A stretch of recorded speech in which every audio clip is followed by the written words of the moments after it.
पुरानी जीप ग्रर करके रुकी और धुल उड़ गई शाम के अंधेरे में। रोहित बाहर निकला अपने अगदे हुए बदान को सीधा करते हुए। वो गांव पहुंच गया था, एक ऐसी जगह जिसको वक्त भूल गया था। हवा में गीली मिट्टी की बदबू थी और कुछ अजीब सा। वो उसे चिपक गया था जैसे कोई कफन। सड़क के पार हवेली थी, उसके दादाजी की जायदाद। वो लुमिंग थी, अंधेरी शक्ल में धुंधली रोशनी में। उसकी खिड़कियां जैसे खाली आंखें उसको घूर रही थी। रोहित की रीढ़ की हड्डी में सीवरिन दौड़ गई। उसने बस इस जगह की तस्वीर देखी थी, पर उससे अजीब सी खींच रहा था।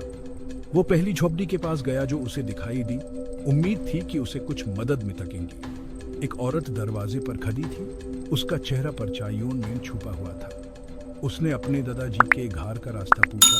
उसकी आवाज शांति में गूंज रही थी। औरत ने कोई जवाब नहीं दिया। उसने बस अपनी हड्डियों वाली उंगली से पहाड़ी पर बनी हवेली की तरफ इशारा दे दिया। जैसे ही रोहित जाने के लिए मुड़ा, उसे लगा जैसे उसने हवा में एक फुसफुसाहट हिरी। एक शब्द मुश्किल से सुनाई देने वाला, माट। इससे उसके रोंगटे खड़े हो गए। वो अचानक इतनी ठंड क्यों महसूस कर रहा था? वो धीमे स्वर में बात में देते थे। थेम की नजरें इधर उधर भागती रहती वसंत जैसे किसी को सुन टेकने का डर लाई। रोहित ने बातचीत शुरू मेडने की कोशिश की, अपने दादा और थेम के अतीत के टाइमे में और लिव्स ने की टू। लेकिन हर बार जब भी वह हथेली का जिक्र मेडता तो उन पर सन्नाटा छावेंट। उसे विलेज के किनारे पर एक पुरानी चाय की टोनी में आवे।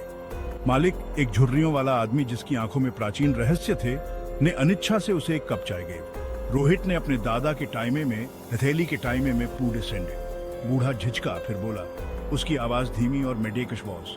वह घर, वह बोला, श्रापित इज दूर रलाइक। रोहित ने उपहास दे, श्रापित? ये तो बस अंधविश्वास वॉस। वह बेऑफर की कहानियों से नहीं अफ्रेड। उसने बूढ़े आदमी को धन्यवाद दिया और चला गया। विलेज वाले स्पष्ट रूप से कुछ छुपा रहे थे। वह सच्चाई का पता लगाने के लिए दृढ़ हुआ। जैसे ही वह वापस हथेली की ओर चला, उसने अपने ऊपर अनदेखी निगालिके का बोझ महसूस किया। ये ऐसा था जैसे विलेज खुद उसकी एवरी कत पर नजर रखे हुए लाई। वह हवा में फुसफुसाहट सुन सकता था, शब्दों के टुकड़े जो उसकी रीढ़ की हड्डी तक कोल्डक भेजते थे। वे ऑन्डे सेंडडियों और चीखों के टाइमे में बात मेढ़ते थे, एक ऐसे अंधेरे के टाइमे में जो उन सभी को निगल जाता था जो प्रथेश मेढ़ने की हिम्मत मेढ़ते हुए। अगली सुबह रोहित ने विलेज के मुखिया को अपनी झोपड़ी के बाहर बैठे फाउंड। बुजुर्ग, लंबी सफेद दाढ़ी वाला एक कमथातर आदमी उसे देखकर आह लेट आउट। युवक, उसने कहा। उसकी आवाज उम्र के साथ मेडेकश थी। तुम्हें दिशा नहीं लाइकना चाहिए। इस जगह पर दुख और तोलीफ के सिवा कुछ नहीं। रोहित थेम की टाल मटोल से निराश लाइक कर आखिर ऑफर देम से भिड़ आवे। मुझे बताओ क्या हुआ? सब उस घर से इतना क्यों डरते इज़न? बुजुर्ग ने दया और भय के मिश्रण से उसकी ओर देखा।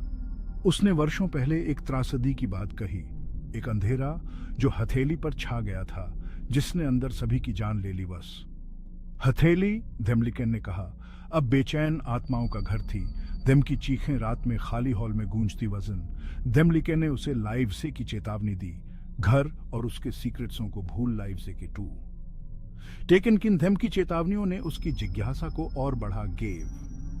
वह अपने अनिवार्य के अतीत के सीक्रेट्सों को उजागर मेढ़ने के लिए दृढ़ था, भले ही इसका मतलब उस अंधेरे का सामना मेढ़ना पड़े जो हथेली को सताता बस।